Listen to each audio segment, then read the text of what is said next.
Hello नमस्कार दोस्तों, मेरा नाम है अमरजीत और स्वागत है आपका मेरे YouTube channel platform of study पे। फ्रेंड्स, आपने कहा मैंने कर दिया। मेरे पास बहुत सारे सब्सक्राइबरों के पर्सनली मैसेज आ रहे थे, कॉल आ रहे थे, यूट्यूब पे कमेंट आ रहे थे कि सर एनसीएल का मॉडल पेपर बनाइए, हेम ऑपरेटर का मॉडल पेपर दीजिए। तो आपने कहा मैंने कर दिया।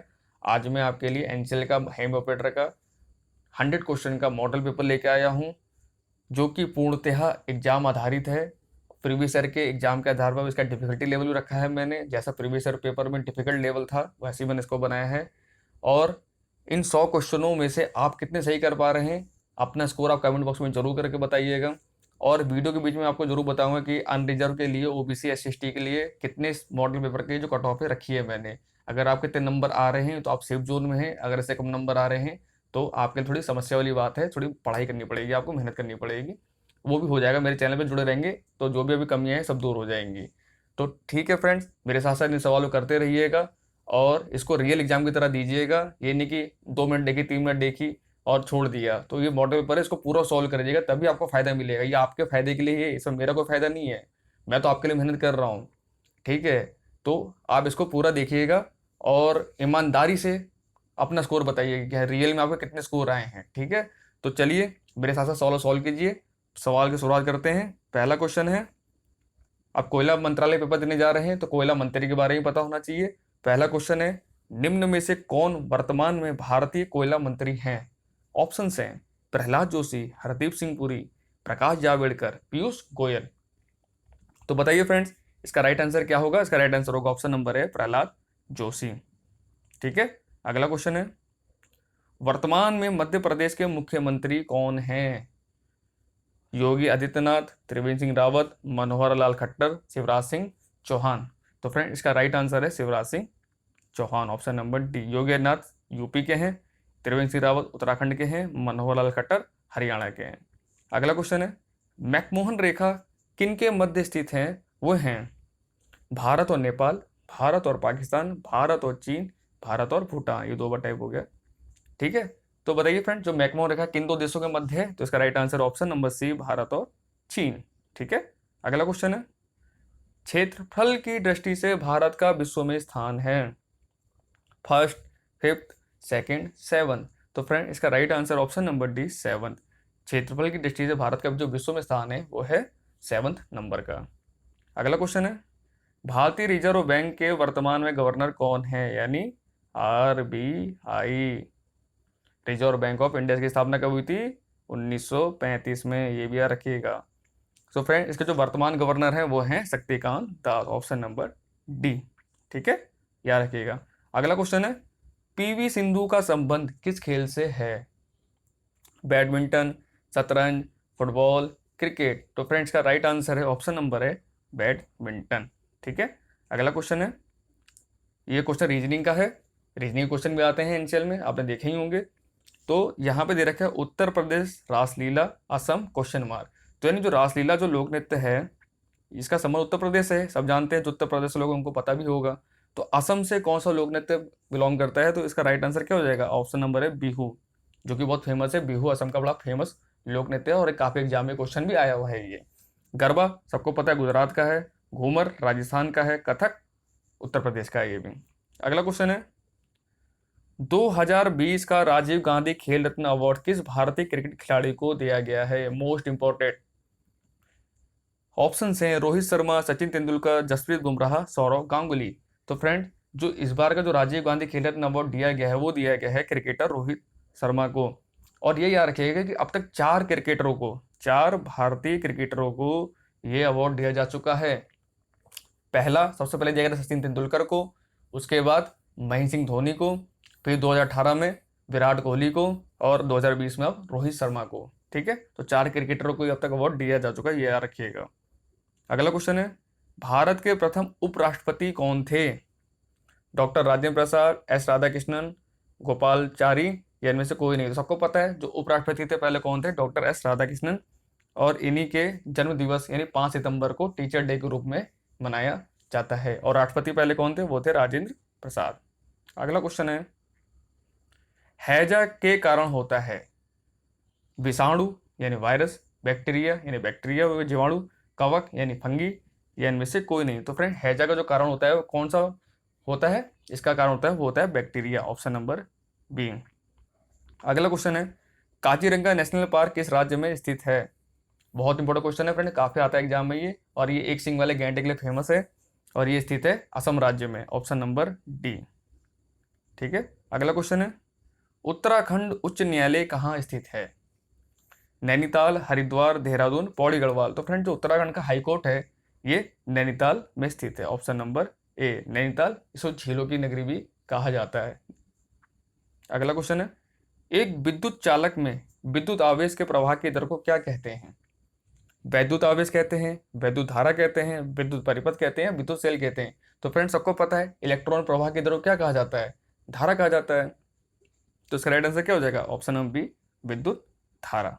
ठीक है, अगला क्वेश्चन है, मधुमक्खी पालन को क्या कहा जाता है? Olericulture, sericulture, pisciculture, apiculture. तो फ्रेंड इसका right answer option number D apiculture, और ऑप्शन बी दे रखा है सेरीकल्चर। इसको ये सेरीकल्चर किस संबंधित है? ये रेशम कीट पालन से है। पीसी कल्चर ये मछली पालन से है। ओलेरी कल्चर ये आलू की खेती संबंधित होता है, ये सब्जी की खेती से। अगला क्वेश्चन है, निम्नलिखित में से कौन से जीवाश्म ईंधन हैं? प्राकृतिक गैस, कोयला, पेट्रोलियम, उपरोक्त सभी। तो सबको पता है ये तीनों ही क्या हैं? जीवाश्म ईंधन है। तो राइट आंसर क्या हो जाएगा? Option number D. अगला क्वेश्चन है, निम्नलिखित में से कौन सा एक रबी फसल का उदाहरण नहीं है? तो आप सबको पता है भारत में तीन तरह की फसल होती है, एक रबी की होती है, एक खरीफ की होती है, और एक जायद की होती है। तो रबी की फसल बेसिकली क्या होती है? इनको अक्टूबर नवंबर में लगाया जाता है और इनको मार्च अप्रैल में काट लिया जाता है। तो रबी फसल उदाहरण नहीं है। तो फ्रेंड गेहूं ये रबी फसल है, चना ये भी रबी फसल है, सरसों ये भी रबी फसल है, लेकिन जो मक्का है ये रबी फसल नहीं है। तो राइट आंसर क्या हो जाएगा? ऑप्शन नंबर बी मक्का। मक्का कौन सी फसल है? ये खरीफ की फसल है। अगला क्वेश्चन है, गीत गोविंद के लेखक कौन थे? कालिदास, भारतेंदु हरिश्चंद्र, मुंशी प्रेमचंद, जयदेव। तो फ्रेंड जो गीत गोविंद है इसके लेखक थे जयदेव, ऑप्शन नंबर डी। ठीक है, अगला क्वेश्चन है, कथकली किस राज्य का प्रमुख शास्त्रीय नृत्य है? बहुत इंपॉर्टेंट सवाल है फ्रेंड, कथकली। तो फ्रेंड कथकली कहाँ की कली है? ये केरल की कली है, यानी कथकली केरल की कली, ऐसे याद कर लीजिए, कथकली केरल की कली। तो इसका राइट आंसर हो जाएगा ऑप्शन नंबर है केरल।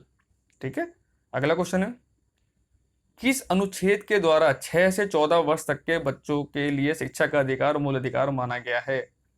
ठीक है, तो ऑप्शन है अनुच्छेद 20, अनुच्छेद 21 का, अनुच्छेद 17, अनुच्छेद 24। तो फ्रेंड इसका right answer option number B अनुच्छेद का, यानी ए, अनुच्छेद 21 ए। अगला क्वेश्चन है, विटामिन ए का रासायनिक नाम क्या है? Retinol, ascorbic acid, thiamine, niacin. तो फ्रेंड विटामिन ए का जो रासायनिक नाम है वो है रेटिनॉल। और विटामिन ए की कमी से कौन सा रोग होता है? वो होता है रतौंधी। इसमें क्या होता है? इसमें रात में जैसे अंधेरा होता है इंसान को दिखना बंद हो जाता है, और जैसे सुबह होता है उसको दिखाई देने लग जाता है। एस्कॉर्बिक एसिड ये विटामिन सी का रसायन नाम है। थायमिन ये विटामिन बी का नाम है। नियासिन ये विटामिन B7 का नाम है। ठीक है, अगला क्वेश्चन है, यूनेस्को का मुख्यालय कहाँ स्थित है? Geneva, New York, London, Paris. तो फ्रेंड जो यूनेस्को का मुख्यालय है ये पेरिस में स्थित है, ऑप्शन नंबर डी। अगला क्वेश्चन है, जयप्रकाश नारायण को जाना जाता है, जो बंदे बिहार से होंगे तो उसका आंसर पता होगा, दीनबंधु, राजा जी, लोकनायक, इनमें से कोई नहीं। तो फ्रेंड जयप्रकाश नारायण जी को लोकनायक के रूप में जाना जाता है, ऑप्शन नंबर सी। अगला क्वेश्चन है, वर्तमान में भारत के रक्षा मंत्री कौन हैं? निर्मला सीतारमण, अमित शाह, राजनाथ सिंह, प्रहलाद जोशी। तो फ्रेंड प्रहलाद जोशी तो कोयला मंत्री तो होंगे नहीं, ये तो कट गए। निर्मला सीतारमण कौन है? ये वित्त मंत्री हैं। अमित शाह कौन है? ये गृह मंत्री। तो बचते कौन है? राजनाथ सिंह। इसका राइट आंसर क्या हो जाएगा? Rajnath Singh, option number C. जो रक्षा मंत्री हैं वो है राजनाथ सिंह। अगला क्वेश्चन है, भारत में राष्ट्रीय एकता दिवस कब मनाया जाता है? तो फ्रेंड ये जो बनाया जाता है ये 31 अक्टूबर को बनाया जाता है, ऑप्शन नंबर डी। 31 अक्टूबर क्यों बनाया जाता है? क्योंकि इसी दिन सरदार वल्लभ भाई पटेल जी का जन्म दिवस होता है, और सरदार वल्लभ भाई पटेल जी की ही याद में राष्ट्रीय एकता दिवस मनाया जाता है। अगला क्वेश्चन है, अमीर खुसरो किसके दरबारी कवि थे? मोहम्मद बिन तुगलक, अकबर, शाहजहां, अलाउद्दीन खिलजी। तो फ्रेंड इसका राइट आंसर है option number D Alauddin Khilji. ठीक है, और अलाउद्दीन खिलजी ही पहला शासक था जिसने दक्षिण भारत में चढ़ाई करी थी। अगला क्वेश्चन है, चिपको आंदोलन का संबंध था, अगेन इंपॉर्टेंट क्वेश्चन। तो फ्रेंड, चिपको आंदोलन जो संबंध था वो था वनों के बचाव से। जो वन के कटान होते थे तो लोग जाके चिपक जाते थे पेड़ों से कि भाई ये पेड़ को मत काटो। तो इसी को कहा था चिपको आंदोलन। ये ज़्यादा फेमस हुआ था उत्तराखंड में। ठीक है, चिपको आंदोलन नाम का मूवमेंट भी चलाया गया था उत्तराखंड में। तो उसमें गौरा देवी नाम की एक महिला थी, काफ़ी फेमस हुआ था ये। तो इसका राइट आंसर रहेगा ऑप्शन नंबर सी, वन बचाओ आंदोलन था। अगला क्वेश्चन है, महात्मा बुद्ध ने अपना पहला उपदेश कहाँ दिया था? तो फ्रेंड, महात्मा बुद्ध ने जो अपना पहला उपदेश दिया था वो दिया था सारनाथ में, ऑप्शन नंबर डी। और लुम्बिनी क्या है? लुम्बिनी में तो इनका जन्म हुआ था। ठीक है, अब बोध गया में इनको ज्ञान की प्राप्ति हुई थी। अगला क्वेश्चन है, ट्रांसफार्मर किस सिद्धांत पर कार्य करता है? तो फ्रेंड, जो ट्रांसफार्मर है ये अन्योन प्रेरण के सिद्धांत काम करता है, ऑप्शन नंबर बी। ठीक है, याद रखिएगा। अगला क्वेश्चन है, सांची के स्तूप का निर्माण किसने कराया था? चंद्रगुप्त मौर्य, बिंदुसार, अशोक, कनिष्क। तो फ्रेंड्स, सांचे के जो स्तूप का निर्माण कराया था वो कराया था अशोक ने, option number C. Ashok Maurya वंश का राजा था जिसने कलिंग युद्ध के बाद बुद्ध धर्म को अपना लिया था। और कलिंग वार कब हुआ था? कलिंग वार पूछ लेते हैं तो ये हुआ था 263 BC में। ठीक है, याद रखिएगा। अगला क्वेश्चन है, गुरु ग्रंथ साहिब का संकलन किस गुरु ने किया था? गुरु नानक, गुरु अर्जुन देव, गुरु हरराय, गुरु गोविंद सिंह। तो फ्रेंड, जो गुरु ग्रंथ साहिब है इसका संकलन किया गया था गुरु अर्जुन देव के द्वारा, ऑप्शन नंबर बी। ठीक है, अगला क्वेश्चन है, करो या मरो का नारा किसने दिया था? वल्लभ भाई पटेल, सुभाष चंद्र बोस, लाला लाजपत राय, महात्मा गांधी। फ्रेंड, तो ये जो करो या मरो का नारा दिया गया था ये 1942 में भारत छोड़ो आंदोलन के समय दिया गया था। और किसने दिया था? महात्मा गांधी जी ने, ऑप्शन नंबर डी। ये भी रखिएगा।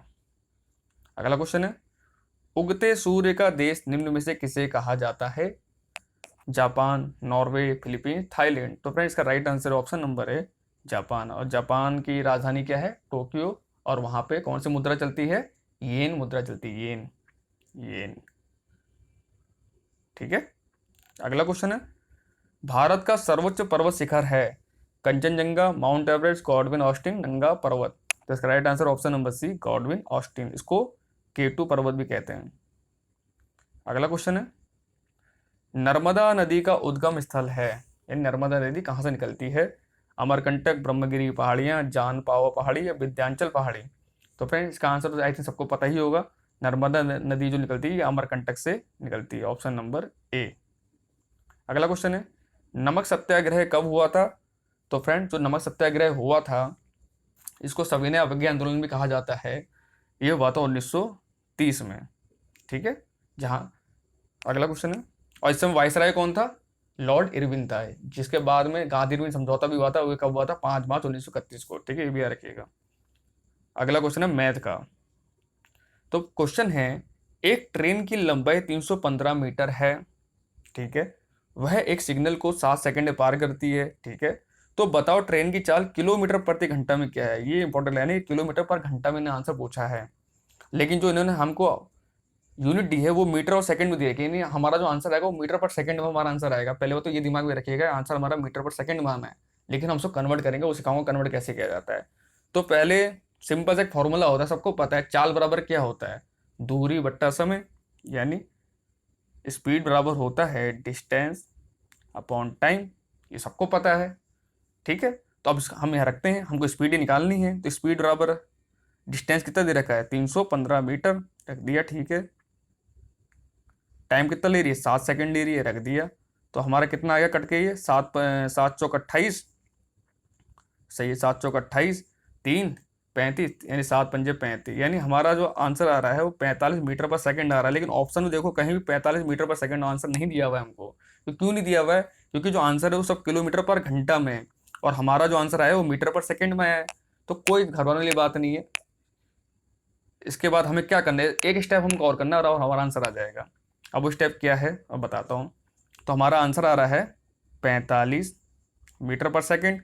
अब से किलोमीटर पर घंटा में चेंज करना है तो क्या करते हैं, जब मीटर पर सेकंड से किलोमीटर पर घंटा चेंज करने के लिए हम सिंपल कुछ नहीं करना, आपको 18/5 से गुणा कर देना है।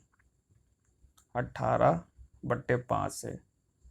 बस इतना करना है, आपका आंसर आ गया। तो आप काटो, ये 9 बार कट जाएगा, 5 निम 45 और 18 निम्मा 9 अट्ठे 72, इन 162 किलोमीटर आएगा। इकाई अंक देखिए एक ही, आज देखो 9 इकाई अंक देख लो, 9 अट्ठे 72 आ रहा है, इन इकाई अंक 2 आएगा। इकाई अंक 2 वाला देखो एक ऑप्शन, ऑप्शन नंबर बी 162।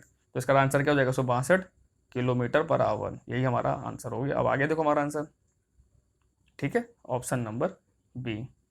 आगे समझ में? तो याद रखना, यहाँ लिख के बताता हूँ मैं आपको।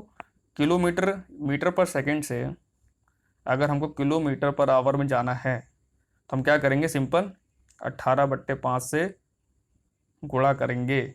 और अगर किलोमीटर पर आवर से मीटर पर सेकंड जाना है, आंसर कितने क्वेश्चन ऐसे भी आते हैं, तो अब कुछ नहीं करना है आपको, फिर 5/18 से गुणा करना पड़ेगा, बस इनको पलट देना है। अब 5/18 से गुणा कर देंगे, आपका आंसर आ जाएगा मीटर पर सेकंड। ठीक है, ये याद रखिएगा। तो इसका राइट आंसर क्या हो जाएगा? ऑप्शन नंबर बी 162 किलोमीटर पर घंटा। ठीक है, अगला क्वेश्चन है, राम और श्याम की वर्तमान आयु 5:3 के अनुपात में है। ठीक है, मान लिया हमने। तथा उनकी वर्तमान आयु का योग 40 वर्ष है। तो राम की आयु ज्ञात करें। तो हमें राम की आयु बतानी है। अब देखिए फ्रेंड, जो रेशो है वो कहने के इसी का तो रेशो है, जो वर्तमान आयु का रेशो, तो उन्होंने 40 वर्ष का रेशो तो 5:3 दे रखा है, यानी ये रेशो जो होगा ये 40 के बराबर होगा। तो हम जो कर लेते हैं, तो ये हो जाएगा आपका, ये जो 40 है इसके 2 पार्ट हैं, एक तो राम है एक श्याम है। राम का रेशो 5 दे रखा है, इसका रेशो 3 दे रखा है, और ये कहीं ना कहीं 40 के बराबर तो है ही। ठीक है, तो उसको ऐड कर देंगे हम, तो क्या हो जाएगा? 5 3 8, 8 बराबर हो जाएगा 40। ठीक है, 8 और 40, तो ये काटेंगे कितना आ जाएगा? तो ये आ जाएगा 1 बराबर 5, यानी एक की वैल्यू हमारी 5 आ गई, एक रेशो की वैल्यू 5 आ गई हमारे पास। एक रेशो की वैल्यू कितनी आ गई? 5, यानी एक रेशो है 5 के बराबर है।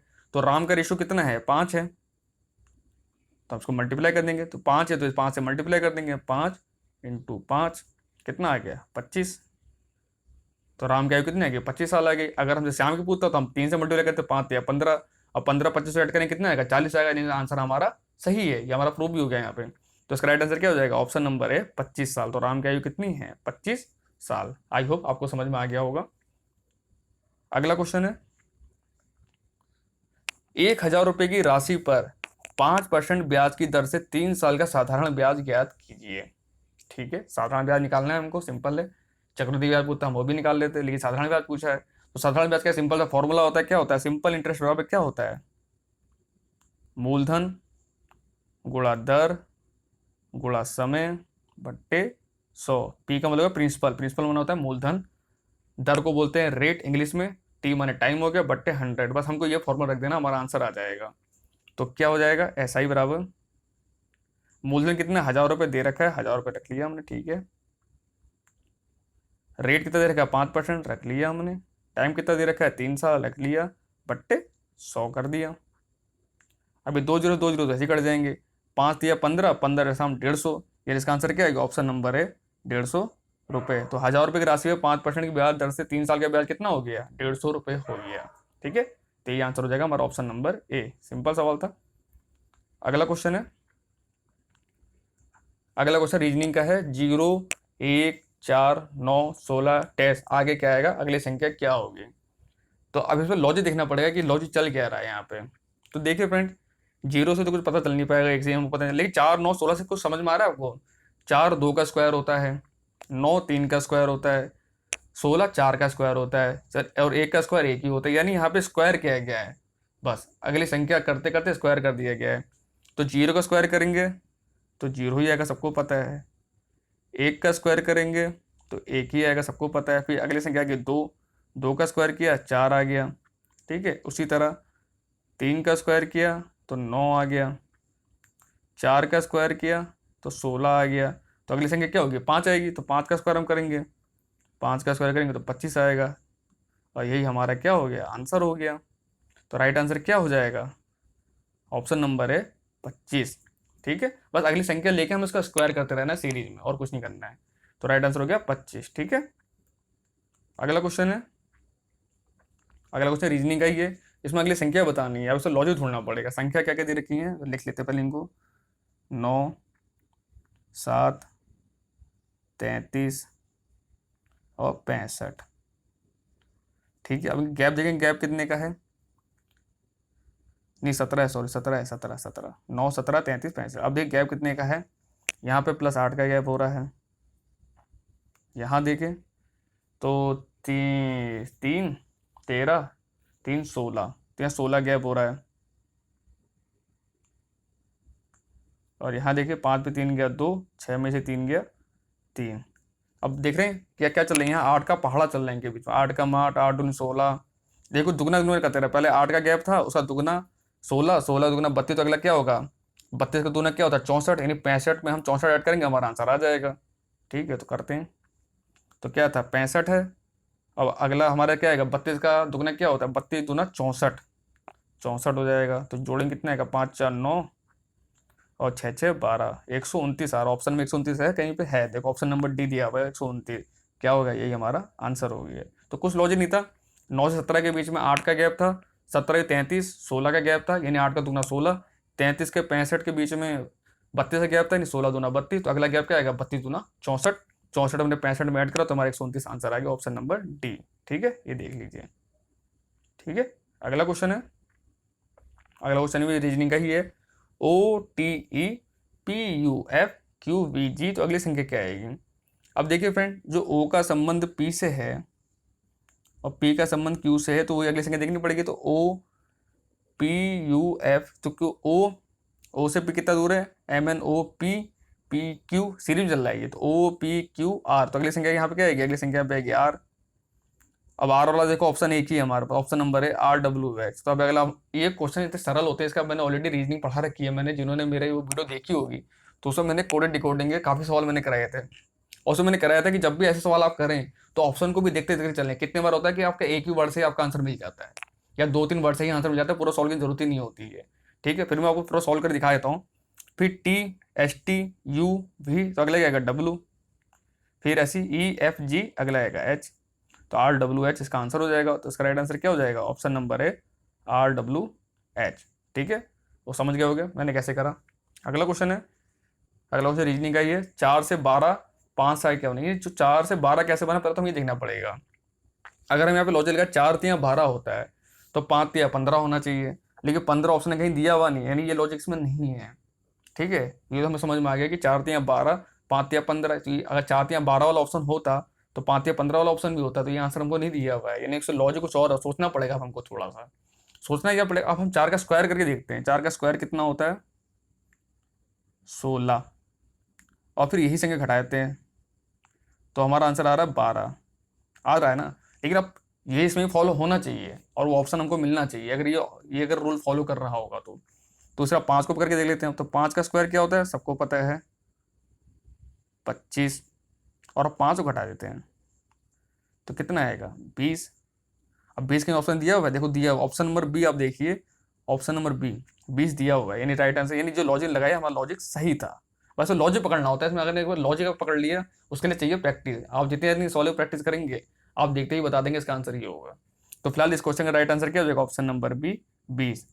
और इस पर मैं आगे भी क्वेश्चन आपको कराने वाला हूँ आने वाले दिनों में, इसमें बहुत सारे क्वेश्चन मैं कराऊंगा सीरीज, क्योंकि सीरीज से काफी क्वेश्चन आंसर पूछता है।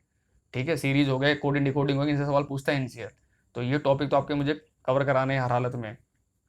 अगला क्वेश्चन है, अगला क्वेश्चन रीजनिंग का, ये सहारा रेगिस्तान माउंट एवरेस्ट डैश क्या होगा। ऑप्शन दे रखा है नदी पर्वत समाचार कहानी। अब आज लोग सोच से पड़ जाएंगे साला क्वेश्चन है क्या, हम आंसर क्या दें इसमें। तो जो लोग जिसने थोड़ी पढ़ाई करी होगी उनको पता सहारा क्या एक टाइप का रेगिस्तान का नाम है। ये सहारा क्या है, ये उत्तरी अफ्रीका में एक रेगिस्तान है। तो माउंट एवरेस्ट क्या है, सबको पता है माउंट एवरेस्ट क्या है, एक ये पर्वत है। क्या है, ये पर्वत है, नदी तो है नहीं, समाचार भी नहीं, ना कहानी है। माउंट एवरेस्ट क्या है, एक पर्वत है, सब जानते हैं। इसकी ऊंचाई कितनी है 8,848 मीटर। ये नेपाल में पड़ता है, नेपाल भारत सीमा पर ही है ये, और नेपाल में उसको सागर माथा भी कहा जाता है। अगर किसी ने पढ़ा होगा उसको याद होगा मैंने जो बोला है। तो इसका राइट आंसर क्या हो जाएगा, इसका राइट आंसर हो जाएगा ऑप्शन नंबर बी पर्वत। जिस तरह सहारा रेगिस्तान है उस तरह माउंट एवरेस्ट क्या है, पर्वत है। इसमें ये देखना होता है, इसको बोलते हैं एनालॉजी रीजनिंग। अगला क्वेश्चन है, अगला क्वेश्चन फिर मैथ का आ गया। मोहन एक काम को 15 दिन में कर सकता है, ठीक है भैया, तथा सोहन उसी काम को 30 दिन में कर सकता है। अरे बाप रे, तो दुगना काम ले रहा है भाई ये तो दोनों साथ में मिलकर कितने दिन में काम को पूर्ण कर लेंगे। बहुत ईजी सवाल है, कुछ नहीं है सवाल में। अब मैं आपको बताऊँ ऐसे सवाल करे कैसे जाते हैं, बस आपको टेक्निक सीखनी है। देखो मैं कर कैसे रहा हूँ सवालों को, बस आपको ऐसे ही करना है। और देखो ना जॉब आपको मिले आंसर में तो कहना, मेरा नाम बदल देना आप। तो मोहन एक काम को 15 दिन कर सकता है, लिख लेते हैं भैया मोहन का एक दिन का काम कितना है, 15 दिन का। ठीक है। और सोहन, सोहन करता है 30 दिन में, कोई प्रॉब्लम वाली बात नहीं है। लेकिन ये तो कर सकते हैं, ये हमको पता है, ये हमको पता है कि हाँ इतने दिन में काम कर, लेकिन अभी टोटल काम तो मुझे नहीं पता है कि टोटल काम है कितना। तो टोटल काम हमको एक इसमें एस टाइप का सवाल क्या होता है, हम टोटल काम को मान लेते हैं। टोटल का अब काम माना कैसे जाता है, जो भी संख्या दी होती है उनका एलसीएम लेना होता है। जैसे 15 दिया हुआ है और 30 दिया हुआ है, उसका एलसीएम ले लो, या जो सबसे बड़ी संख्या होती है उसका एक मल्टीपल ले लो कि जो सबसे कट जाए। अब देखो 15 30 में हम 30 ले सकते हैं ना टोटल काम, क्योंकि देखो 30 15 से भी कट जाएगा और 30 से भी कट जाएगा, तो हम 30 ले लेते हैं यहाँ पे। अब 30 का मल्टीपल कुछ भी ले सकते हो, आप 60 भी ले सकते हो। 60 देखो 30 से कट जाएगा, 15 से कट जाएगा, 90 ले लो तो 90 15 कट जाएगा, 30 आप कुछ भी ले सकते हो, मल्टीप्लाई में होना चाहिए नंबर वो। ठीक है, बस कटना चाहिए दोनों से, वो इजीली रहता है आपके लिए। हम छोटी संख्या ही लेते हैं, हम बड़ी संख्या क्यों लें, हम 30 ही लेते हैं। चलो हम मान लेते हैं टोटल काम 30 है, कि टोटल काम है। अब मोहन 15 दिन में एक काम कर सकता है, तो 30 काम कितने दिन में कर लेगा आप खुद ही बताइए। 2 दिन में कर लेगा ना, जब एक दिन में 15 काम करेगा अगले दिन 15 काम करेगा, उसका काम पूरा हो जाएगा। तो ये दो लेगा 2 दिन, ये 2 दिन लेगा। और सोहन तो 30 काम एक दिन में कर ही लेता है, इसकी एफिशिएंसी ज़्यादा है, ये ज़्यादा थोड़ा हेल्थी होगा, जरा मोटा मोटा तगड़ा होगा, बॉडी बिल्डर वाला होगा। मोहन भी तरह थोड़ा पतला दुबला होगा, तो थोड़ा ज़्यादा टाइम लेता होगा। तो सोहन लेता होगा 30 दिन, तो 30 काम तो है ही, और 30 काम कर लेता है एक दिन में, तो ये एक ही दिन में कर लेगा।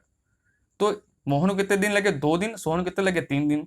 इनने अब क्वेश्चन क्या पूछा था कि दोनों साथ में मिलकर कितने दिन में काम पूर्ण कर लेंगे, तो साथ में कितने दिन लगेंगे इनको। मोहन लेता है 2 दिन, सोहन लेता है 1 दिन, टोटल कितने दिन हो गए, 3 दिन हो गए।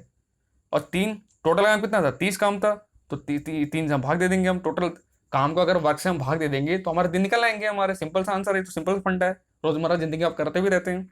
तो आंसर कितना आ जाएगा, 3 × 30 10 दिन। यानी कि दोनों साथ मिलकर काम करेंगे तो 10 दिन में काम पूरा हो जाएगा। ये 30 काम को दोनों मिलकर 10 दिन में कर लेंगे। ऑप्शन 10 दिया हुआ है कहीं पे, देखो दिया हुआ ऑप्शन नंबर है 10 दिन, तो राइट आंसर क्या हो जाएगा, ऑप्शन नंबर है 10 दिन। ठीक है, समझ में आ गया होगा आई होप। अगला क्वेश्चन है, अलकनंदा और भागीरथी नदी का संगम बनता है। मोस्ट इंपॉर्टेंट सवाल फ्रेंड्स, बहुत बार एग्जाम में आया हुआ है, बहुत सारे एग्जामों में क्वेश्चन आया हुआ है ये। तो फ्रेंड इसका जो संगम बनता है ये बनता है देवप्रयाग में, ऑप्शन नंबर सी। और यहीं से ये गंगा कहलाने लग जाती है। अलकनंदा भागीरथी नदी जब देवप्रयाग में मिलती हैं, फिर हरिद्वार के रास्ते प्रवेश करती है उत्तराखंड के द्वारा, फिर ये उत्तरी मैदान में जाती हैं, तो यहीं से इसका नाम गंगा हो जाता है। ठीक है, ये भी याद रखिएगा। अगला क्वेश्चन है, ब्रह्म समाज की स्थापना किसने की थी। बहुत इंपॉर्टेंट सवाल है ये भी।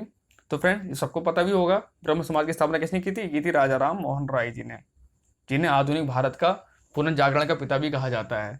और ये कब की थी, ईयर भी रखे, ईयर भी पूछा हुआ है बहुत सारे एग्जाम में, तो ये की थी 1828 में। ठीक है, अगला क्वेश्चन है, प्रकाश संश्लेषण के दौरान पौधे कौन सी गैस को ग्रहण करते हैं। तो फ्रेंड्स प्रकाश संश्लेषण कब होता है, दिन में होता है, इसी के द्वारा ऑक्सीजन निकलती है। और पौधे कौन सी गैस लेते हैं, पौधे कार्बन डाइऑक्साइड गैस लेते हैं और ऑक्सीजन हमको देते हैं, जो कि प्राण वाहिनी गैस है हमारे लिए, बहुत कीमती गैस है। अगर ऑक्सीजन ना हो तो वैसे हम सब मर जाए, जीव जंतु जितने भी हैं। तो कौन सी गैस लेते हैं, वो कार्बन डाइऑक्साइड गैस लेते हैं। और अगर क्वेश्चन पूछता है कौन सी गैस छोड़ते हैं, तब आंसर लगाते हैं आप ऑक्सीजन। ठीक है, अगला क्वेश्चन है, हुमायूं नामा के लेखक कौन हैं। बहुत फेमस किताब है इतिहास की है, तो हुमायूं नामा के लेखक हैं, ये हैं कुलबदम बेगन जी।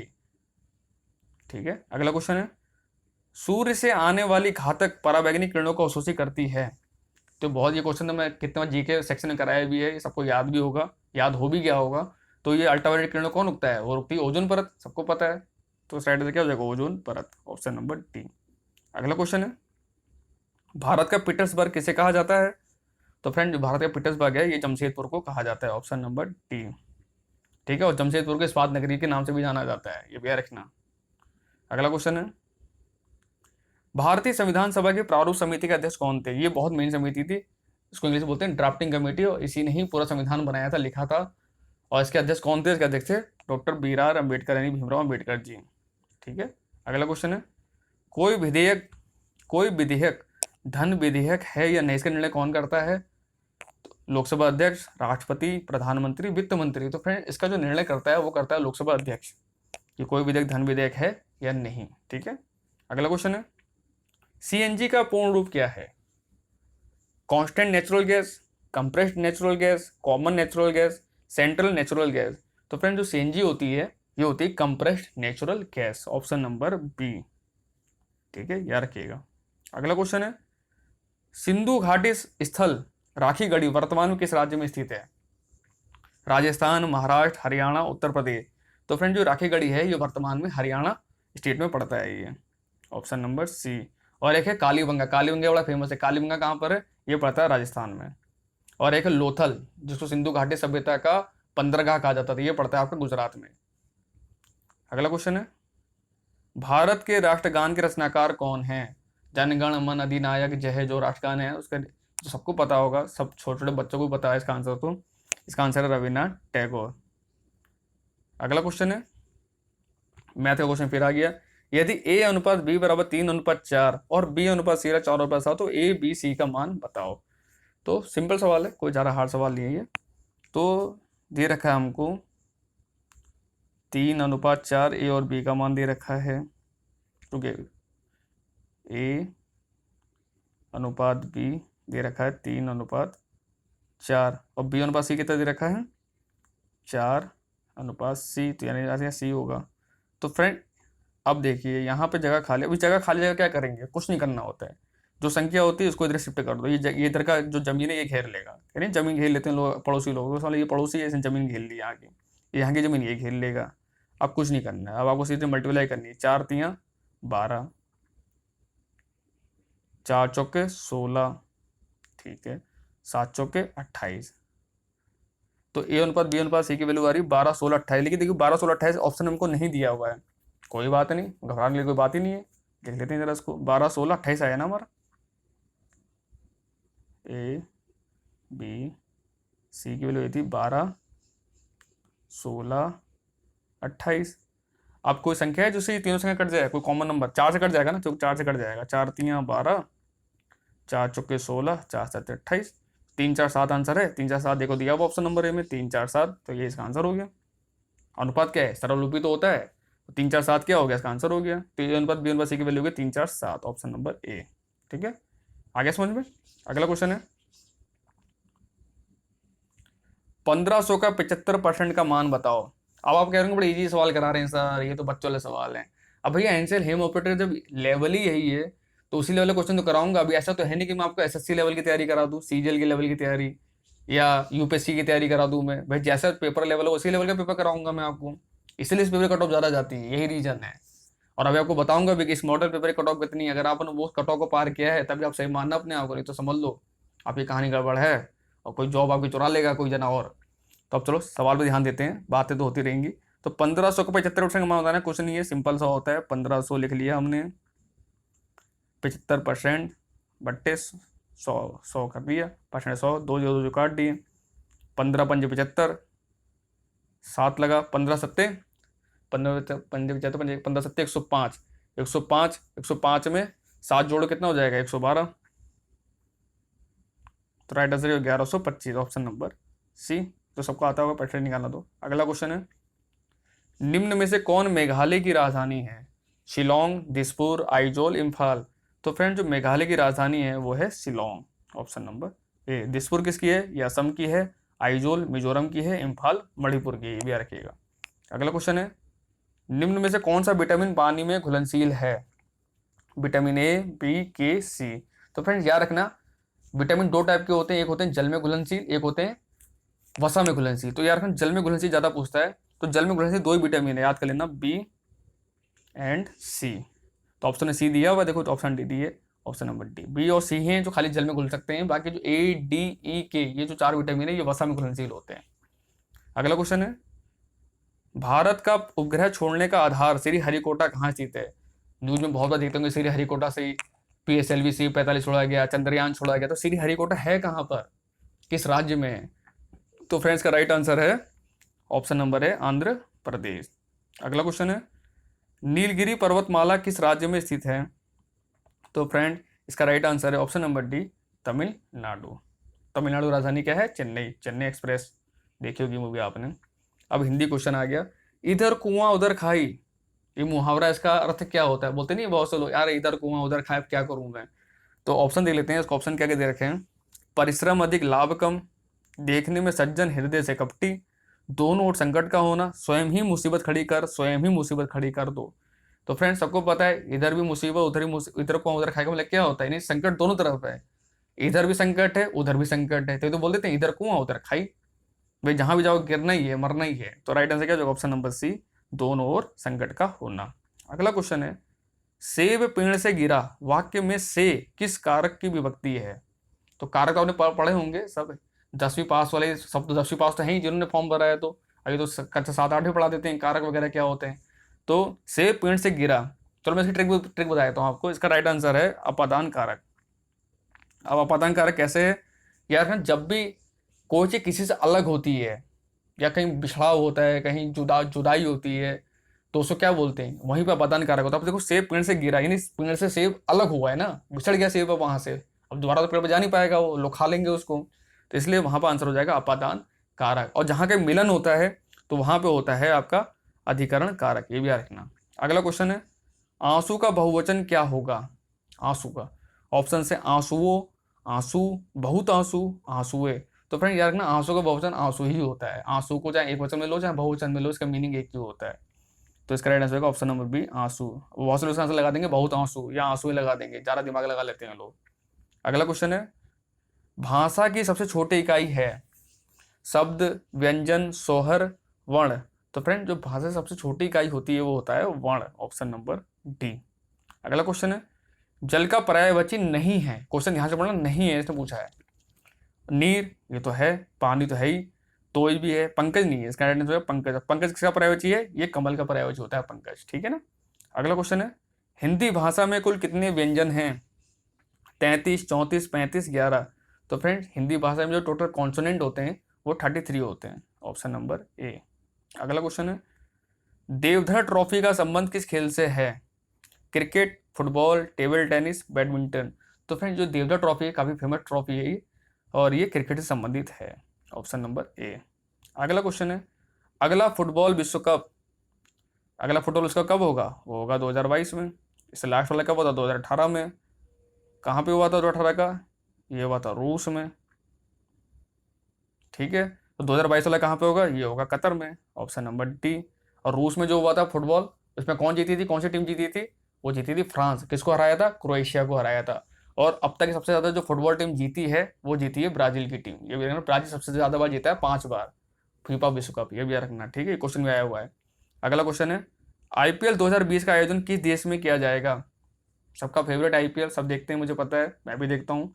तो ये आईपीएल इस बार कोरोना की वजह से तो नहीं हो पाया, इस बार कहाँ पे होगा आप कह रही, अब ये होगा 19 सितंबर से शुरू हो रहा है, 19 सितंबर से अगले महीने शुरू हो रहा है। और आईपीएल में मैंने एक वीडियो भी डाल रखी है, अगर आपने वीडियो नहीं देखी है तो वो जरूर देखेगा। एनसीएल क्रैश को 60 डेज में मैंने प्ले लिस्ट में डाल रखी है उस वीडियो को, वहाँ जाके जरूर आप देखिएगा। उसमें मैंने फुल डिटेल दे रखी है आईपीएल का, और आईपीएल से क्वेश्चन आते हैं। जो लोग प्रॉप एग्जाम देते रहते हैं उनको पता है कि यहाँ से क्वेश्चन पूछे जाते हैं। तो जिन्होंने वो वीडियो नहीं देखी प्लीज़ उस वीडियो जो देख लेना, वो आप ही काम आएगी, ना कि मेरे काम आएगी, ठीक है। तो आईपीएल 2020 का जो आयोजन हुआ था ये होगा संयुक्त अरब अमीरात यानी यूएई में, ठीक है, क्या रखना। अगला क्वेश्चन है, कोयले की किस किस्म में कार्बन की प्रतिशतता सबसे ज्यादा होती है, यानी सबसे बेस्ट कोयला कौन सा होता है। बिटुमिन्स, एंथ्रेसाइट, लिग्नाइट, पिट। पिट तो सबसे गंदा होता है, इसका नाम ही पिट है, तभी तो सबसे गंदा कोयला है। तो सबसे अच्छा कोयला जो होता है वो होता है एंथ्रेसाइट, ऑप्शन नंबर बी, ठीक है। अगला क्वेश्चन है, दूध की शुद्धता की जांच किस यंत्र के द्वारा की जाती है। तो फ्रेंड्स दूध की शुद्धता की जांच है ये लैक्टोमीटर से की जाती है, ऑप्शन नंबर ए, ठीक है। और बैरोमीटर से क्या नापा जाता है, इसे वायुमंडलीय दाब नापा जाता है, ठीक है। अगला क्वेश्चन है, भारत के प्रथम नोबेल पुरस्कार विजेता निम्न में से कौन है। सीवी रमन, रविन्द्रनाथ टैगोर, बंकिम चंद्र चटर्जी और कोई नहीं। तो फ्रेंड सबसे पहले जो नोबेल प्राइज मिला था भारत में वो साहित्य के क्षेत्र में मिला था 1913 में, और किसको मिला था, रविन्द्रनाथ टैगोर जी को। अगला क्वेश्चन है, मैथ का क्वेश्चन है, यदि किसी संख्या का आधा उसके 1/3 संख्या से 17 ज्यादा है तो संख्या होगी। अब फ्रेंड इस क्वेश्चन को करने के 2 तरीके हैं, इसको आप बाय ऑप्शन भी कर सकते हैं और बेसिक तरीके से भी कर सकते हैं। तो मैं आपको दोनों तरीका बताता हूँ, अगर ऐसे क्वेश्चन कभी एग्जाम में और आते हैं, अगर आपने रेलवे के फॉर्म में भरे होंगे तो वहाँ भी आते हैं ये क्वेश्चन ये।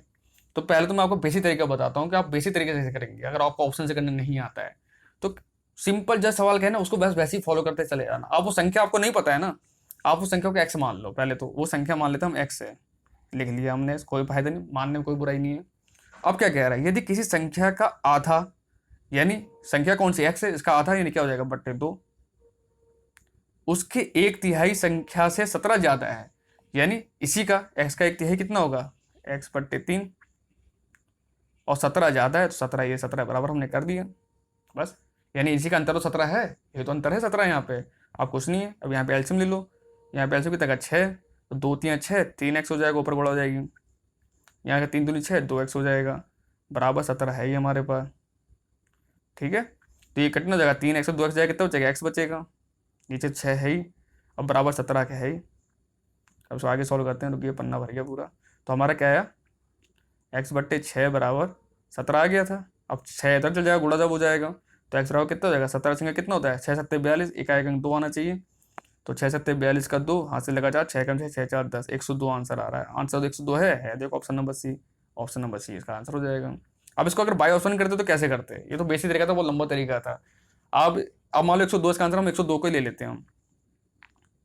ठीक है, अब क्या कह रहा है, यदि किसी संख्या का आधा, अब 102 का आधा कितना होता है, हम आधा कर देते हैं इसका, और उसके एक तिहाई यानी इसका एक तिहाई हम कर देते हैं। आधा उसका एक तिहाई है ना, तो आधा उसका एक तिहाई कितना हो जाएगा, 102, ये हो जाएगा 2 पंजे 10, 2 एकम 2, 51 है, इसका एक तिहाई करेंगे तो बट्टा 3 कर देंगे तो कितना आएगा, 3 कम 3 2, 21, 3 सत्ते 21, 17 आ गया। और तो क्वेश्चन में 17 ही कह रहा था हमसे, तो आंसर हमारा आंसर क्या है, 102 सही आंसर है, 102 सही आंसर है। ठीक है, समझ में आ गया, दोनों तरीका मैंने आपको बता दिया, ऑप्शन से भी और बेसिक मेथड जो मैथ का मेथड है। अगला क्वेश्चन है, अगला क्वेश्चन मैथ का ही है। राम एक टीवी को 10,000 रुपये में खरीदा है और 12,000 में बेच देता है, तो उसका लाभ प्रतिशत ज्ञात कीजिए। बड़ा समझदार आदमी था भाई ये तो, 10,000 में खरीदा, 12,000 बेच दिया, तो वैसे ही दिख रहा है कि 2,000 रुपये लाभ तो उसने वैसे ही कमा लिया है, तो लाभ प्रतिशत बताना है ना हमको। तो प्रॉफिट परसेंट क्या होता है, तो कितने लाभ हुआ है, इसका अंतर देखते हैं। क्रय मूल्य कितना था, 10,000 रुपये, और बेचा है 12,000, यानी 2,000 रुपये का लाभ हो गया। लेकिन 2,000 रुपये लाभ हुआ है, कितने पे हुआ है, और हमेशा रखना लाभ और हानि जो भी होता है वो हमेशा क्रय मूल्य पे होता है, जिसमें आपने खरीदा है, जो मेन है सीपी आपका। तो सीपी कितना, 10,000 रुपये है, लिख लिया 10,000 यार। और परसेंटेज, लाभ परसेंट निकालना है, तो परसेंट हम इंटू 100 में करते ही, ये तो ये साक्षात है, परसेंट 100 पे होता है। अब देखो 3 जीरो से ऊपर 3 जीरो कट जाएंगे, 1 जीरो से 1 जीरो कट गया, तो कितना आंसर 10 आ गया, यानी उसको 10% का लाभ हुआ है, ऑप्शन नंबर सी। ठीक है, ऑप्शन नंबर सी, 10% का लाभ हुआ है। अगला क्वेश्चन है, भारत में स्थानीय स्वशासन का जनक किस वायसराय को माना जाता है, lord Dufferin, lord Canning, lord Lytton, lord Dalhousie. तो फ्रेंड जो स्थानीय स्वशासन का जनक है वो लॉर्ड, किसको माना जाता है, कहाँ गया आंसर इसका, लॉर्ड, फ्रेंड्स में ऑप्शन गलत दिए हुए हैं, मैं इसका आंसर बताया था, ऑप्शन नंबर 1 ई लिख लीजिए इसका, लॉर्ड रिपन, यही इसका आंसर है। ठीक है, लॉर्ड रिपन को स्थानीय स्वशासन का जनक कहा जाता है, ये चारों ऑप्शन गलत हैं। ठीक है, अगला क्वेश्चन है, निम्न देशों में से किससे भारतीय संविधान में मौलिक कर्तव्य लिए गए हैं। तो फ्रेंड जो मौलिक कर्तव्य लिए गए हैं ये सोवियत संघ के संविधान से लिए गए हैं, और एक होता है मौलिक अधिकार, और मौलिक अधिकार जो हमने लिए हैं वो हमने अमेरिका के संविधान से लिए हैं। वर्तमान संविधान में कितने मौलिक कर्तव्य हैं, याद रखना, बहुत इंपॉर्टेंट सवाल है, टोटल 11 मौलिक कर्तव्य हैं, और मौलिक अधिकार कितने हैं, तो 6 मौलिक अधिकार हैं। अगला क्वेश्चन है, भारत के राष्ट्रपति चुने जाने के लिए न्यूनतम आयु सीमा क्या है। तो फ्रेंड राष्ट्रपति बनने के लिए जो न्यूनतम एज है वो 35 साल तो होनी चाहिए आपकी, 35 साल से कम वाला व्यक्ति राष्ट्रपति बनने के लिए एलिजिबल नहीं होता है। उपराष्ट्रपति के लिए 35 साल होता है, राज्यपाल के लिए 35 साल होता है, और अगर आपसे पूछेगा प्रधानमंत्री के लिए 25 साल होता है। ठीक है, याद रखना। और अगर राज्यसभा का सांसद, वो राज्यसभा का मेंबर बनना 30 साल एज होती है। अगला क्वेश्चन है, बिजली की चोरी को रोकने के लिए हाल ही में किस राज्य द्वारा ऊर्जागिरी नाम से अभियान चलाया गया है। फ्रेंड्स अभी मोस्टली जो एग्जाम होते हैं कोरोना वायरस से पहले ये क्वेश्चन काफी आया है, और कोल इंडिया ने भी सवाल को पूछा था, जो मैनेजमेंट ट्रेनिंग का पेपर हुआ तो उसमें भी इसने पूछा था सवाल, इसलिए क्वेश्चन को लिया है मैंने। तो ऊर्जागिरी नाम से जो अभियान चलाया गया था बिजली चोरी रोकने के लिए, ये उत्तराखंड सरकार के द्वारा चलाया गया था, ऑप्शन नंबर डी। उत्तराखंड की राजधानी क्या है, देहरादून, मुख्यमंत्री का नाम त्रिवेंद्र सिंह रावत, और राज्यपाल बेबी रानी मौर्य। जैसे मैं आपको बता रहा हूँ ऐसे आपको याद होना चाहिए सीक्वेंस में, जैसी स्टेट का नाम आए तुरंत आपके दिमाग क्लिक हो जाना चाहिए, अच्छा ये स्टेट है, इसका नाम मुख्यमंत्री यहाँ पर ये है, राज्यपाल यहाँ पर ये है, और ठीक है ये सब याद होना चाहिए आपको, मुंह जवानी याद होना चाहिए आपको। अगला क्वेश्चन है, इलेक्ट्रिक बल्ब फिलामेंट बना होता है तो जो बल्ब होता है फिलामेंट टंगस्टन से बना होता है, सबको पता है, ऑप्शन नंबर ए। अगला क्वेश्चन है, राम जन्मभूमि अयोध्या किस नदी किनारे स्थित है? आप सबको पता है राम जन्मभूमि जो अयोध्या है, अभी 5 अगस्त को मोदी जी ने शिलान्यास कर दिया है, काम चालू हो गया है। लेकिन ये बड़े हमारे लिए दुर्भाग्य की बात है कि हम वहाँ जा नहीं पा रहे हैं। मेरा तो बड़ा मन था कि मैं जब अयोध्या का जब वो वर्डिक्ट जब आ जाएगा तो वहाँ जाऊँगा, मैं एक आध ईंट तो लगा के आऊँगा भैया, राम जी की सेवा करके आऊँगा। लेकिन चलो कोई बात नहीं, भगवान राम सबकी रक्षा करे, कोरोना वायरस जल्दी खत्म करे, जल्दी से एग्जाम हो, आप सबको जॉब मिले, बस हमारी तो यही इच्छा है, यही दुआ है भगवान से। तो फ्रेंड जो अयोध्या है ये सरयू नदी किनारे स्थित है, और इस पर भी एक स्पेसिफिक वीडियो मैंने बना रखी है। और वो अगर वीडियो आपने नहीं देखी है, बहुत से लोग देख भी लिए, बहुत से लोगों ने नहीं देखी है अभी तक, जो नए सब्सक्राइबर है मेरे, तो वो उस वीडियो जाकर देख लेना। राम जन्मभूमि से लेके अयोध्या विवाद से लेके केस का फाइनल तक मैंने पूरी वीडियो बना रखी है, इस पर क्वेश्चन बना रखे हैं मैंने, तो आप वीडियो जरूर देखना, मेरे वीडियो सेक्शन में वो वीडियो पड़ी हुई है, वहाँ जाकर देख लेना, ठीक है। तो इसका राइट आंसर सरयू नदी। अगला क्वेश्चन है, प्रसिद्ध सलार जंग संग्रहालय कहाँ स्थित है? तो ये फ्रेंड्स है हैदराबाद में, और हैदराबाद तेलंगाना की राजधानी है, ये भी रखना, ना कि आंध्र प्रदेश की। अगला क्वेश्चन है, भारत में जीएसटी दिवस कब मनाया जाता है? तो फ्रेंड इसका राइट आंसर है 1 जुलाई। ये कब लागू हुआ था? 1 जुलाई 2017 को। अगला क्वेश्चन है, इस संकेत का क्या मतलब है? जो संकेत दिया हुआ, ऐसा क्या मतलब है? एक ही दिशा में गाड़ी चला सकते हैं, एक ही दिशा में गाड़ी चला सकते हैं, दोनों दिशा में गाड़ी चला सकते हैं, आगे रोड बंद है, आगे रोड संकरा है। तो फ्रेंड्स इसका क्या मतलब है? आप एक ही दिशा में गाड़ी चला सकते हैं, ऑप्शन नंबर ए, ठीक है ना। अगला क्वेश्चन है, इस संकेत का क्या मतलब है? पार्किंग नहीं कर सकते, पार्किंग कर सकते हैं, ओवरटेक ना करें, इनमें से कोई नहीं। तो फ्रेंड लिखा हुआ है ना, देखिए ओवरटेक ऐसे जो करता है नहीं बगल से, तो इसका क्या मतलब? आप ओवरटेक नहीं कर सकते हैं, ऑप्शन नंबर सी। अगला क्वेश्चन है, what is the synonym of word Holi? Synonym माने होता है जो समानार्थी शब्द, जैसे हिंदी में पढ़ते हैं समानार्थी शब्द पढ़ते हैं हम, तो वही है होली। होली पहले आपको तो बनाना चाहिए, इसका पहले मीनिंग बताना चाहिए, तभी तो आप आंसर कर पाएंगे। तो इस होली का जो मतलब होता है वो होता है पवित्र। तो पवित्र का समानार्थी क्या होगा? मर्सी, मर्सी में दया होता है। एक्सक्यूज, किसी से कुछ एक्सक्यूज करना, बीच में बात काटना उसकी। कष्ट, कष्ट माने होता है, ऑप्शन में जो बी दिया है कष्ट, कष्ट माने होता है कि श्राप देना, अरे मैं तुझे श्राप दे रहा हूँ, ठीक है, या बद्दुआ देना। इसका आंसर हो जाए सैक्रेड, सैक्रेड माने भी क्या होता है? पवित्र, ऑप्शन नंबर ए, ठीक है, इसका मतलब भी यही होता है। और बाकी 3 का मीनिंग में आपको बता दिया मैंने।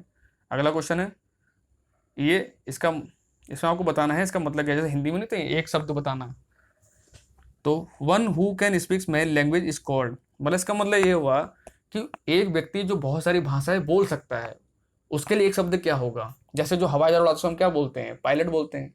तो उसी प्रकार जो बहुत सारी भाषाएं बोल सकता है उसको हम क्या बोलेंगे? बहुभाषी। ये तो बोलेंगे बहुभाषी, जो बहुत ज़्यादा बहुत सारी भाषा बोल सकता है। इसका आंसर क्या हो जाएगा? इसका आंसर हो जाएगा पॉलीग्लोट। पॉली माने क्या होता है? बहु, ग्लोट माने होता है भाषी, पॉलीग्लोट।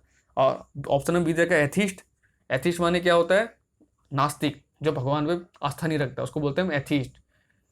ऑप्शन में सी देखा इनऑडिबल, इनऑडिबल का मतलब क्या हुआ? जो सुनने योग्य ना हो, जिसके सुनाई ना आती है, उसको बोलते हैं इनऑडिबल, ठीक है। अगला क्वेश्चन है, एडवाइस शब्द का हिंदी अर्थ क्या है? आज्ञा देना, सलाह देना, निर्देश देना, इनमें से कोई नहीं। तो सबको पता है एडवाइस मैंने क्या होता है, कहते नहीं मैं तुझे एडवाइस दे रहा हूँ, फ्री में एडवाइस दे रहा हूँ। अब भाई मैं आपको एडवाइस दे रहा हूँ कि पढ़िए लिखिए, अपने माँ बाप का नाम रोशन कीजिए, मैं तो बस आपसे यही कहता हूँ, आपसे एक ही चीज़ मांगता हूँ, ठीक है। तो इसका आंसर, इसका मतलब क्या हुआ? एडवाइस मैंने क्या, तो है किसी को सलाह देना, अच्छी बातें बताना है, यार मैं तुझे सलाह दे रहा हूँ, तू ये काम कर ले, मैं भी आपको सलाह दे रहा हूँ, ये पूरा मॉडल पेपर सॉल्व कीजिए। इसका आंसर हो जाएगा ऑप्शन नंबर बी, सलाह देना। और अगर आप मेरे चैनल पर फर्स्ट टाइम आए हैं तो प्लीज़ सब्सक्राइब जरूर करिएगा। अगला क्वेश्चन है, find the correctly spelled word, यानी सही स्पेलिंग वाला शब्द हमको बताना है। सक्सेसफुल, ऑप्शन नंबर ए गलत है। ऑप्शन नंबर बी सक्सेसफुल, ये भी गलत है। Option number C successful, successful ये भी गलत है। ऑप्शन नंबर डी सही है। इसमें सक्सेसफुल की स्पेलिंग क्या होती है? एस यू, ऐसे याद करना, S U double C E double S F U L, ये होती है सक्सेसफुल। सक्सेसफुल माने क्या होता है? जो व्यक्ति सफल हो। अगला क्वेश्चन है, वर्तमान में भारत में कौन सा उत्सर्जक मानक लागू है? BS6, BS4, BS5, BS3। तो सबको पता है इसमें BS6 लागू है हमारे देश में, ऑप्शन नंबर ए, ना option number B, option number B, ठीक है। अगला क्वेश्चन है, RTO फॉर्म 20 का संबंध किससे है? वाहन का पंजीकरण करना, ड्राइविंग लाइसेंस बनवाना, वाहन का पंजीकरण रद्द करवाना, वाहन का पंजीकरण ट्रांसफर करवाना। तो फ्रेंड जो RTO फॉर्म नंबर 20 होता है, इसका मतलब होता है वाहन का आपने पंजीकरण कराना है, तब ये फॉर्म भरा जाता है, वाहन का पंजीकरण कराना। अगला क्वेश्चन है, भारत स्टेट एमिशन स्टैंडर्ड किस वर्ष लागू किए गए थे? तो फ्रेंड ये लागू हुए थे वर्ष 2000 में, ऑप्शन नंबर सी। अगला क्वेश्चन है, G20 शिखर सम्मेलन 2020 किस देश के द्वारा आयोजित किया गया? सऊदी अरब, फ्रांस, जर्मनी, इटली। तो फ्रेंड जो G20 का शिखर सम्मेलन हुआ था इस बार सऊदी अरब ने कराया था। और हमारा भारत कब कराएगा? हमारा भारत भी कराएगा इसको, हमारा भारत कराएगा 2022 में। ठीक है। अगला क्वेश्चन है, जबलपुर किस नदी किनारे है? तो एमपी के जो लोगों को तो सबको पता होगा, जबलपुर जो है ये नर्मदा नदी किनारे है। और नर्मदा नदी कहाँ से निकलती है? ये अमरकंटक से निकलती है। ठीक है। अगला क्वेश्चन है, सत्य शोधक समाज की स्थापना किसने की थी? तो फ्रेंड जो सत्य शोधक समाज है, ये जो छोटे दबले कुचले लोग थे, छोटी जात के लोग थे, जिनका शोषण किया जाता था सवर्णों के द्वारा, तो उसके लिए उन्होंने एक समाज की स्थापना की थी, तो उसका नाम था सत्य शोधक समाज। ठीक है। जो गरीब लाचार लोग थे, महिलाएं थी, जिनका उत्पीड़न होता था, तो उनकी सहायता करते थे। तो इसका राइट आंसर है, इसका जो स्थापना की थी वो की थी ज्योतिबा फुले ने। कब की थी? ईयर भी रखना 1883 में। ठीक है। और इनकी एक बड़ी फेमस किताब भी है, उससे भी क्वेश्चन आता है, गुलामगिरी। गुलामगिरी नाम की इन्होंने किताब भी लिखी थी। ठीक है। अगला क्वेश्चन है, भारत का प्रथम उपग्रह था? तो फ्रेंड भारत का प्रथम उपग्रह था आर्यभट्ट। कब छोड़ा गया था ये? इसको 1975 में छोड़ा गया था। अगला क्वेश्चन है, इसरो का मुख्यालय कहाँ स्थित है? चेन्नई, हैदराबाद, कोटा, बेंगलुरु। तो इसका आंसर है बेंगलुरु। इसकी स्थापना कब हुई थी? 15 अगस्त 1969। ठीक है। 99 क्वेश्चन है हमारा, भारतीय संविधान में किस अनुच्छेद के आधार पर संशोधन किया जाता है? तो फ्रेंड जो अनुच्छेद 368 है, इसके द्वारा भारतीय संविधान में संशोधन किया जा सकता है।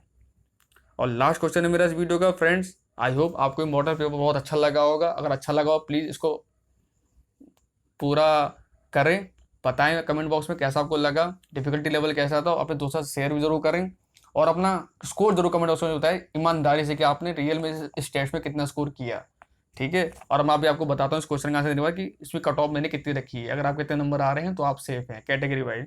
तो लास्ट क्वेश्चन पहले देख लेते हैं। लास्ट क्वेश्चन है, संयुक्त राष्ट्र संघ की स्थापना किस वर्ष में हुई थी? मोस्ट इंपोर्टेंट सवाल। तो फ्रेंड इसका राइट आंसर है option number D, 1945। Proper date बताता हूँ, 24 अक्टूबर 1945 की स्थापना हुई थी। और इसका जो मुख्यालय है वो अमेरिका के न्यूयॉर्क शहर में स्थित है। ठीक है। तो अब फ्रेंड अब हम कट ऑफ की बात कर लेते हैं। कट ऑफ इसकी कितनी में रखी है मैंने? ठीक है। अनरिजर्व, ओबीसी, एससी और एसटी। अगर आप अनरिजर्व के हैं, इसमें आपका अगर 85 प्लस नंबर आ रहे हैं तो आप सेव मोड में हैं, समझ लीजिए। ओबीसी अगर आपके 83 प्लस नंबर हैं तो आप सेव मोड में हैं। एससी के भी अगर 82 से 83 के बीच में नंबर आ रहे हैं प्लस में तो सही है। और एसटी वाले अगर 80 प्लस नंबर लेकर आ रहे हैं तो सेफ हैं, सिर्फ सेफ हैं। जॉब मिल जाएगी कंफर्म नहीं, सेफ हैं खाली। ठीक है। आगे से अगर किसी के 90 प्लस नंबर आए हैं तो वो तो बहुत अच्छी बात है, उनकी तैयारी बहुत अच्छी चल रही है, तो वो जॉब ले सकते हैं। ठीक है ना। तो मेहनत कीजिए। आई होप आपको टेस्ट अच्छी लगी होगी। और अगर मुझे अच्छा रिस्पॉन्स मिलेगा तो मैं और इस मोटर पे सीरीज चलाऊंगा मैं। ठीक है। Thank you for watching.